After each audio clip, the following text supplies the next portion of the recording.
Why dip it up when you can dive right in? Why let things simmer when you can cook up a storm? Why live life in half measures when you can live it to the brim?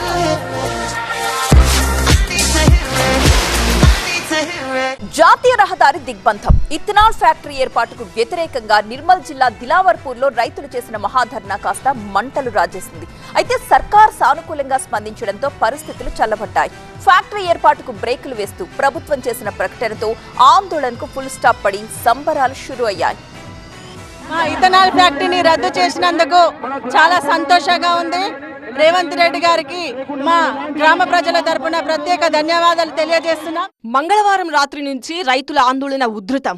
హైవేను దిగ్బంధించి అక్కడే వంటవార్పు. Scene cut చేస్తే ఇప్పుడు అక్కడే రైతుల సంబరాలు. 48 గంటల non stop నిరసన. ఇక్కడే పోలీసులను ఉరికించారు రైతులు.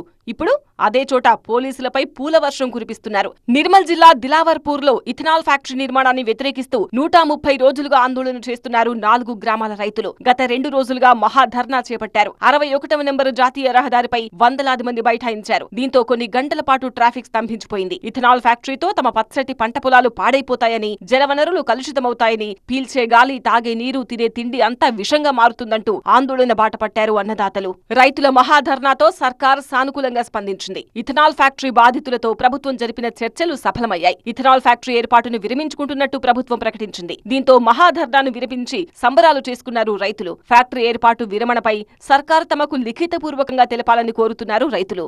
ఒక లిఖితపూర్వకంగా వచ్చినప్పుడే మేము ఈ నిరసనని వాయిదా చేసుకుంటాము.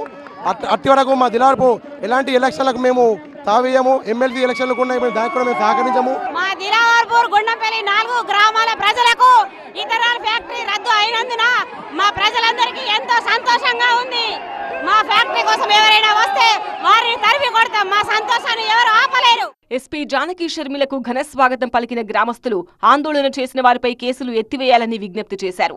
ఈ 2 రోజులు చాలా సంక్లిష్టమైన పరిస్థితి ఎదుర్కొన్నాం. ఒకవైపున ప్రజలు ఉన్నారు, ఒకవైపు law and order situation control చేయవలసిన బాధ్యత, పరిరక్షించవలసిన బాధ్యత పోలీసుల మీద ఉంది. 2 బ్యాలెన్స్ చేసుకుంటూ ఎక్కడ ఎవరికి కూడా అటు ప్రజలకి ఇబ్బంది కలగకూడదు, ఇటు లా అండ్ ఆర్డర్కి ఇబ్బంది కలగకూడదు అనేసి సంయమనం పాటించాము.